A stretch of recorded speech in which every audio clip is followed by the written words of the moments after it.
All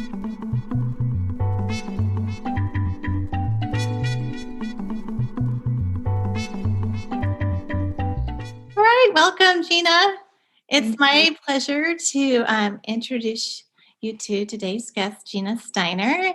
Gina is an enrolled member of the Port Gamble-Sklallam Tribe and tribal attorney.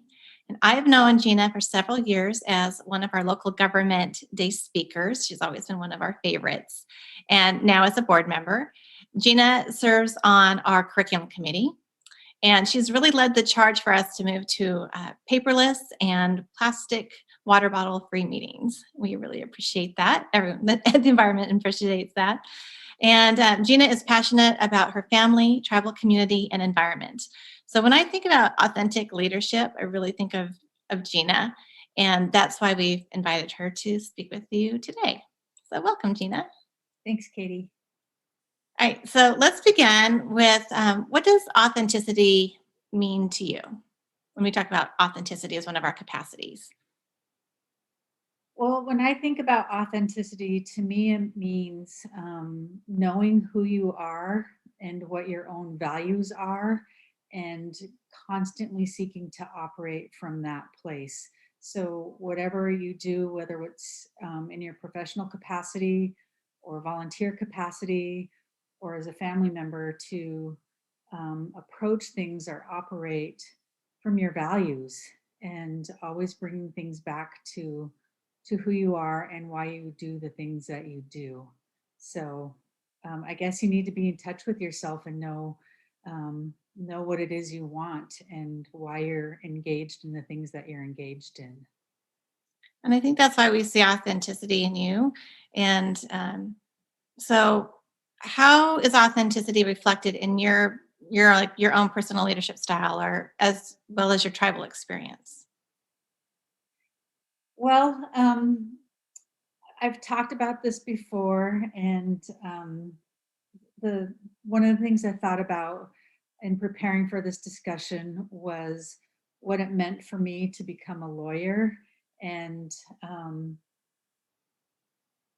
and how I got to be, how I obtained my education and became a lawyer. And for me, it was the desire to serve my community and my tribal membership. I started off as a secretary to my supervisor and my mentor, and she was an attorney at the time and brought me to meetings. And I remember sitting at a table at one point and hearing all of the professionals in the room talk about, um, wait, back up. We were negotiating for temporary assistance for needy families. And at that time, it was welfare reform. It used to be welfare and it became TANF.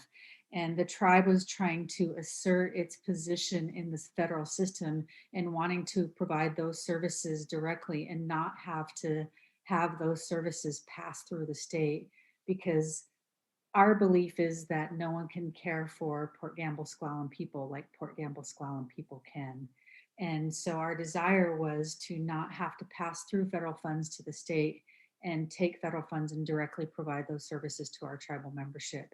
And in the process, what I watched was my supervisor and other administrators at the tribe negotiate with federal people about money, and it was a fight about money, and that was the whole discussion. And I was so frustrated at the time, because to me it was about our families and our children, and I was um, dismayed or surprised that all they talked about was money.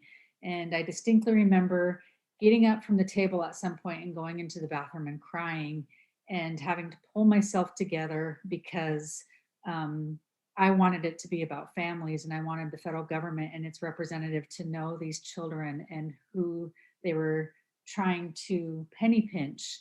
I wanted to know the families that they would affect by penny pinching.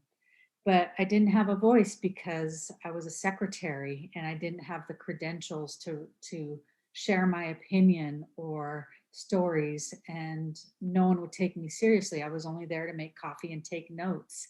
And I think at that point, that's when I knew I wanted to become a lawyer, because I couldn't ever sit at the table and make my perspective known if people wouldn't take me seriously and I didn't have the credentials to be considered as credible or a representative of my tribe. And so at that time and point, I knew that I wanted to go to law school. And it was a great sacrifice. I commuted round trip 4 hours per day as a divorced mom with 2 kids. And it was a huge struggle. And I didn't know if I would make it because um, I missed my babies all the time. And I was literally gone 14 hours a day sometimes and questioned all the time what I was doing. But I took it one semester at a time and eventually I graduated.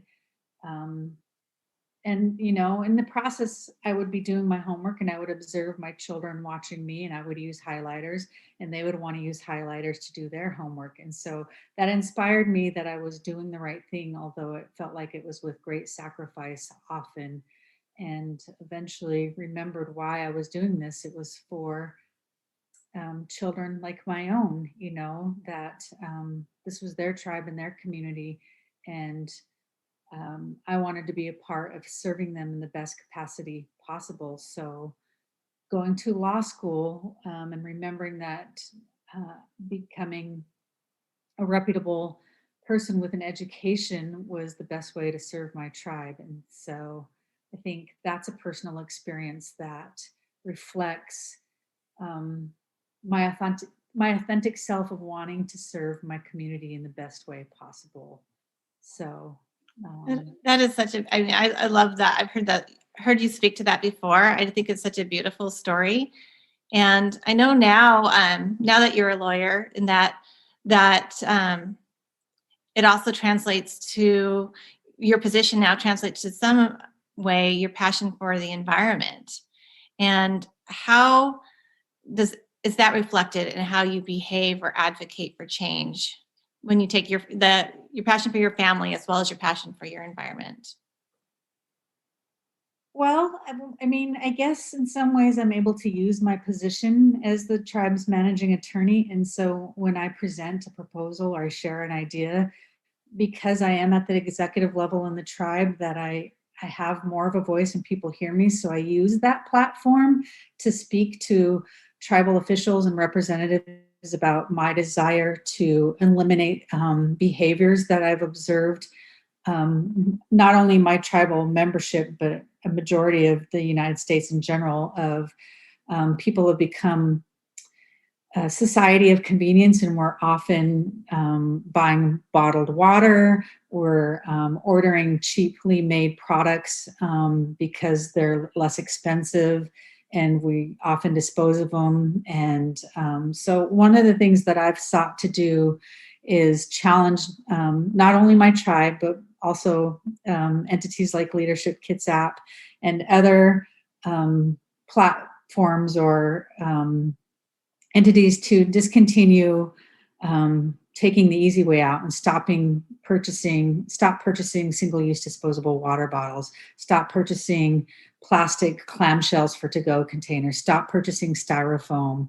What can we do to become better consumers for the earth? You've seen me drink out of my water bottle. I've had this water bottle for probably, I don't know, at least 7 years. It's been around the world with me. I refuse to use single-use disposable water bottles. I can get tap water from a bathroom if I have to. Um, it's just, I just think um, we don't need to be a society of convenience. We can think more creatively and challenge ourselves to do better for the environment, because plastic doesn't ever go away. It takes hundreds of years to break down. When it does break down, it becomes little particles and it goes into our food system, in our water system, into the plants, into the animals, and we end up consuming it. And when I think about my grandbaby, that's not an environment I want to leave for her. And so I guess I've used my tribal experience as an attorney, and you've used my title and my credibility and reputation to um, try to be a voice for the environment. So that's one thing I could think of. about who I am and something that's important to me and the message I try to convey. So, along the same lines, how has the importance of authenticity, so staying true to cultural values, influenced some tribal decisions? I remember a story that you told about just where you located the Point Casino and Hotel was based on cultural values. Yeah, that's something I'm really proud of my tribe for because, we do have waterfront property. Our reservation is located along Point Julia and the waterfront and in the Hood Canal and a part of the Salish Sea.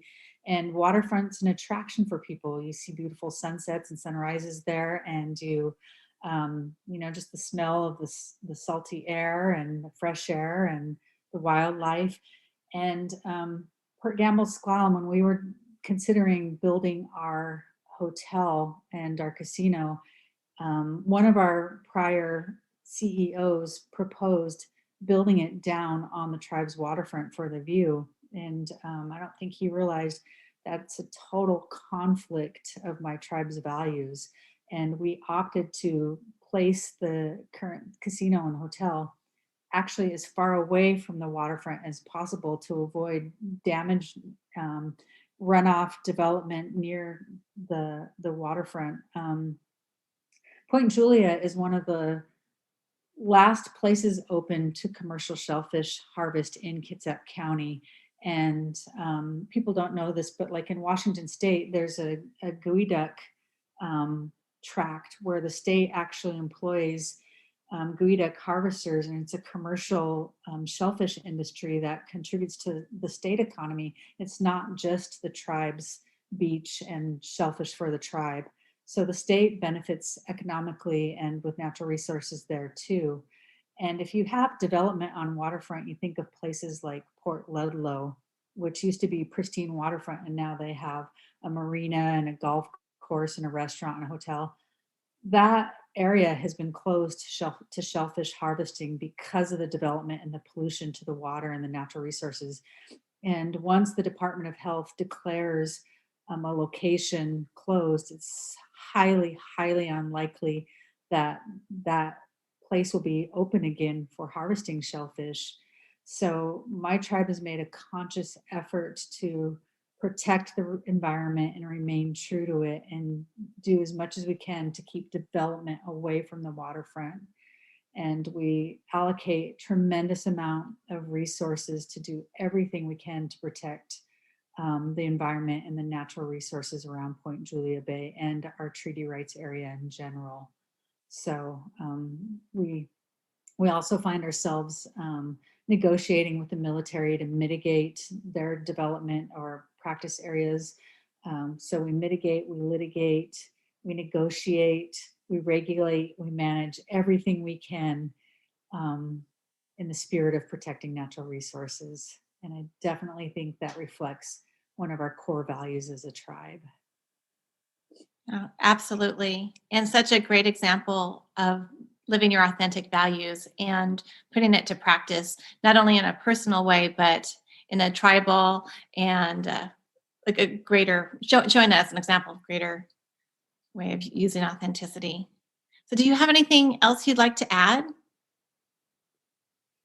Um, no, I appreciate being asked to speak about this. I've never thought about myself as authentic until being a part of leadership and knowing how um, you break down the different components of what it means to be a leader and thinking about it. And so I'm truly honored and flattered that you and Leadership Kitsap thought of me and trusted me to speak on this, and have given me the opportunity to reflect on um, this value of leadership. So it's an honor, Katie, and I'm grateful for the opportunity. So thank you. Oh my goodness. Thank you, Gina. And thank you just for being an example of authentic leadership for our entire community. So thank you. Thank you for being here with us today. Really appreciate it. All right. Thanks, Katie. Take care. You too. Thank you. Bye.